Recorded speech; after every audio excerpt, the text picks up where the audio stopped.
13th ஜனவரி. இன்றைக்கி ஏசப்பா நம்மளை பற்றி என்ன சொல்கிறாங்கன்னா, அறியும் தேவன். நீங்கள் வேண்டிக் கொள்கிறதற்கு முன்னமே உங்களுக்கு இன்னது தேவை என்று அவர் அறிந்திருக்கிறார்னு மத்தேயு 6:8 சொல்லப்பட்டிருக்கு. நம்ம எதை வேண்டும் நம்ம யோசிக்கிறோமோ அதுக்கு முன்னாடி ஏசப்பா நம்ம தேவையெல்லாம் அறிஞ்சிருக்காங்க. ஏசப்பாவுக்கு மட்டும்தான் தெரியும் நம்மளுக்கு என்னது தேவை என்னது தேவையில்லைன்னு. நம்ம நிறைய விஷயம் தேவையில்லாமல் பண்ணிகிட்ருக்கலாம், ஆனால் இன்றைக்கி நம்ம அதை விட்டுடலாம். ஏன்னா ஏசப்பாவுக்கு தான் தெரியும் நம்ம எது தேவை எது தேவையில்லைன்னு. அவர் கையில் உங்கள் வாழ்க்கையை நீங்கள் ஒப்பு கொடுத்துருங்க.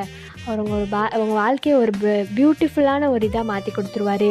வேறு யார்கிட்ட கொடுத்தாலும் நம்ம வாழ்க்கை எப்படி இருக்குன்னு ஒரு கொஸ்டின் மார்க் தான். அவர்கிட்ட கொடுங்க. அவர் உங்களை அறிஞ்சிருக்காரு. அவர் ஒருவர் மாத்திரம்தான் நம்மளை அறிஞ்சிருக்கிறாரு.